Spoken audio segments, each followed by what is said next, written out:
HFC 22 is officially in the books, and man, has it completely shaken things up. We're talking about a whole new landscape. We've got new champions, a totally scrambled hierarchy, and a fiery debate about the greatest of all time has been reignited. So this is it, the definitive breakdown of a night that honestly changed everything for the Hero Fighting Championship. And look, if you want to know just how intense this night was, you don't have to look any further than this quote from Jimmy Lin. This wasn't just another Saturday fight night, okay? This was a brutal, potentially career-altering event for these fighters, and we are about to break down exactly why.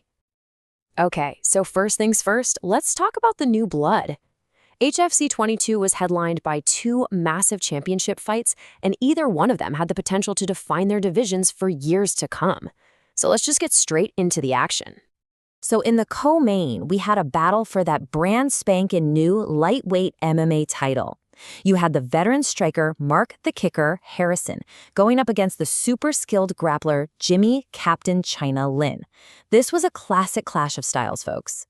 And man, this was your classic striker versus grappler chess match, playing out at the absolute highest level. Harrison, as you'd expect, was using that incredible arsenal of kicks to just control the distance. But let me tell you, Lin had his moments. He almost locked in a super deep armbar on the ground, and he even stunned Harrison with his massive left hook that had him in some deep trouble. But Harrison's veteran savvy really shined through. He defended the takedowns, and then, and this is the crazy part, he actually took the back of a BJJ specialist before ending the entire thing with that beautiful, devastating final combo. And yup, that combo was all she wrote. It was all over, TKO, in the fourth round. Mark Harrison becomes the first ever HFC lightweight MMA champion. He adds yet another belt to his legendary collection. And remember that belt, because it is a huge piece of the puzzle we're going to be talking about later.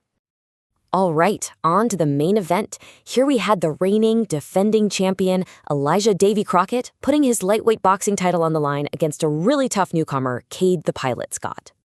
So this fight went all 5 rounds. Crockett got the clear unanimous decision, but you have to give so much credit to Cade Scott. I mean, the guy took this fight on less than a week's notice and put on a heck of a performance, even snagging the 3rd round. But the real story here, Crockett getting on the mic right after and immediately calling out the man who was supposed to be there, Gavin Wimp Burley. Yeah, that's what he called him. That is a grudge match that I think we are all going to be waiting for. Okay, so with 2 new champs crowned, we gotta zoom out and look at the bigger picture here. This wasn't just about winning a couple of belts. This was about filling a massive power vacuum at the top and bringing some stability back to an organization that was frankly in chaos. So you might be asking, how did we even get to this point, right? How did the HFC end up with so many titles just sitting vacant? And what does this night really mean for the future of the promotion?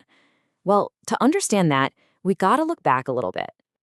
I mean, look at this timeline. It really just lays out the absolute chaos.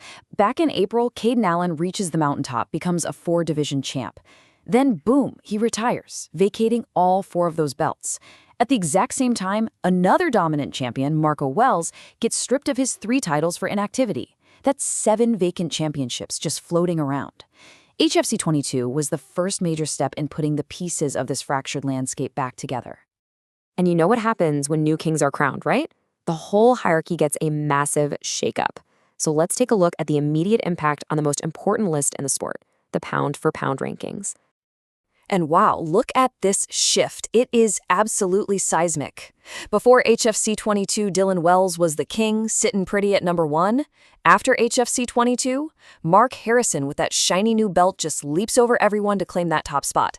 Elijah Crockett's dominant title defense bumps him up to number 2, and the former king, Dylan Wells, slides down to number 3. Just a massive change at the very, very top. So all of this, the new belts, the power vacuum getting filled, the pound-for-pound list getting scrambled, it all leads us to the biggest, the most heated debate in the entire sport. Who is the single greatest HFC fighter of all time? You know, for a long, long time, this whole conversation was really just about a couple of names. But Mark Harrison's latest accomplishment has forced us to completely reevaluate everything. So we did it.